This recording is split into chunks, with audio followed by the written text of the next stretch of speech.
Bismillahirrahmanirrahim. Assalamu alaikum students. Today we will discuss English pedagogy and the most important terms related to it. I hope that you must have gone through the chapter 1 of the given assignment to you. So in order to facilitate your learning, you should be crystal clear of these terms. So first of all, we will discuss teaching approach. It's a set of principles, beliefs or ideas about the nature of learning which is translated into the classroom. So first of all, approach is on basically psychological level or mental level. Okay, what we think about any event. And the second step is teaching method. I mean, how you teach that. So the systematic way of doing something. Okay, it implies an orderly logical arrangement of steps. So there is a logical arrangement in that.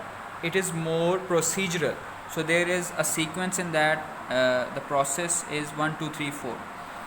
The third term is teaching technique. Teaching techniques are basically those steps that we follow to teach. So it is teacher's style or tricks to accomplish an immediate objective. So as the style of every teacher varies because of their techniques.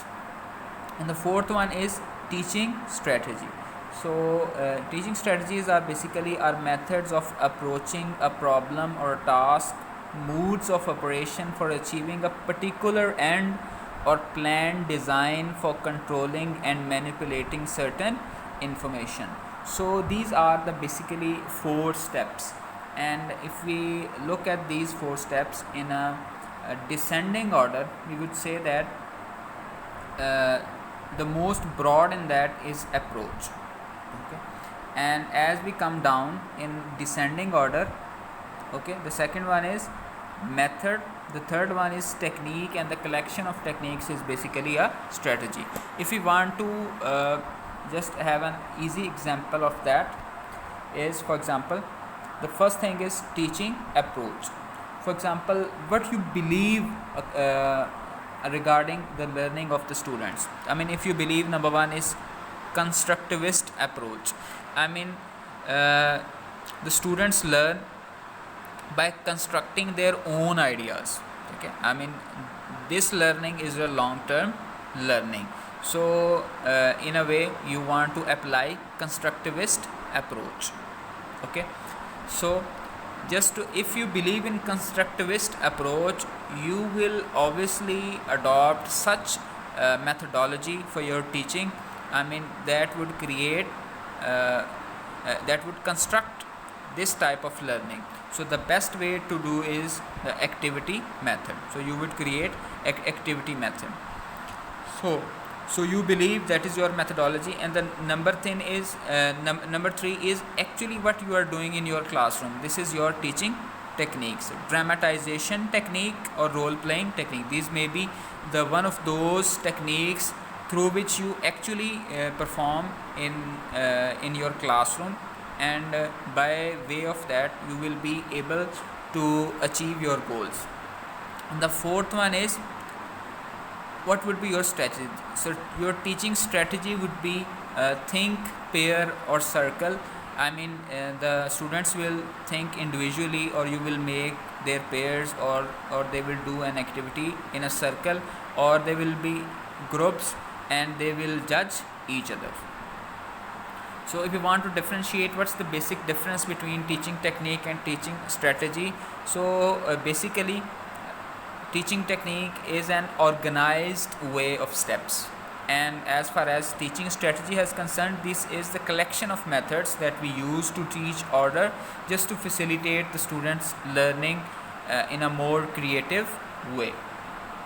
So just to conclude that we should keep in mind that if we move in an ascending order, first of all we can say that if there is an activity going, you are applying the teaching strategy of think, pair and circle. The students are working in pairs.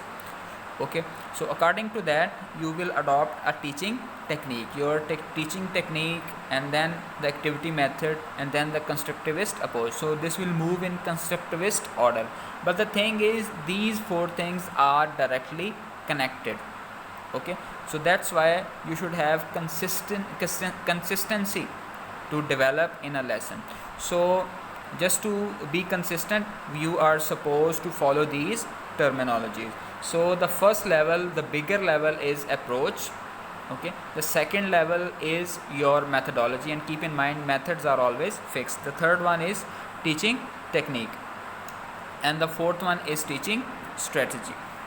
Okay, just to simplify for your people, I mean how can we simplify all these terms. तो बेटे सादा अल्फाज में अगर इसको हम समझाया जाए वो ये है कि मैंने आपको ये लेसन पढ़ाना था, ये है एक lesson, this is teaching approach. ठीक है, अब मैंने ये आपको किस तरीके से पढ़ाना है, मेरी मेथडोलॉजी क्या होगी, ये वीडियो लेक्चर के ज़रिए से आपको पढ़ाया जा रहा है. ठीक है, या ऑडियो या वीडियो लेक्चर के ज़रिए से ये पढ़ाया, ये मेरा टीचिंग मेथडोलॉजी. फिर इस तरह से टीचिंग टेक्निक्स क्या होंगी कि अगर यही काम क्लासरूम के अंदर हो रहा है तो मैं कौन कौन सी टेक्निक्स इस्तेमाल करते हुए आपको एक्टिविटीज़ दी जाएंगी. ठीक है, फिर उसके बाद जब एक्चुअली आप उन टेक्निक्स के ऊपर अमल कर रहे होंगे तो आप इम्प्लीमेंटेशन उनकी किन स्ट्रेटजीज़ के ज़रिए से होगी, तो जितनी भी मैं टेक्निक्स अपनाऊंगा.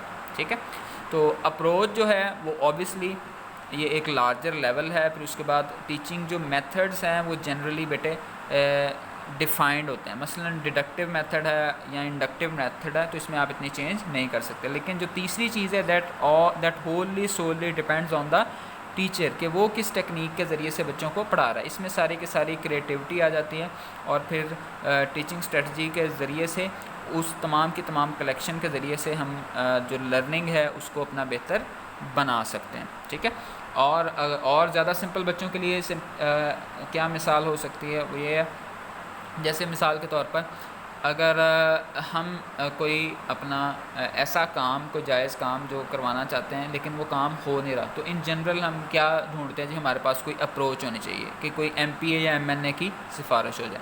तो हम सबसे पहले क्या करेंगे, अप्रोच ढूंढेंगे. फिर उसके बाद मेथड, इसका क्या तरीका होगा, क्या हमारा कोई डायरेक्ट ताल्लुक़ है या हमारा कोई जानने वाला हो या हम ख़ुद चले जाएँ एप्लीकेशन लेके, इसका क्या मेथडोलॉजी वो अपनाई जाएगी, किस बंदे से मिला जाए ताकि ये हमारा काम हो सकता है. ठीक है, जब हम उस बंदे को पॉइंट आउट कर लेंगे तो फिर वो बंदा किस टेक्निक के ज़रिए, किस तरीके के ज़रिए से हमारा काम वो करवाएगा. तो जितने भी उसने बंदों को कहा है या जितने भी जो हमें फेवर करने की कोशिश की है या हमें हेल्प आउट करने की कोशिश की है, ये बंदा डिज़र्व करता है, इसका काम होना चाहिए, तो उसने जितना भी तरीक़ाकार, जो भी प्रोसीजर को उसने फॉलो किया था, ये उसकी स्ट्रेटजी थी. तो इन जनरल भी हम इन चीज़ों को लेकर चल सकते हैं. Hopefully you must have gained something.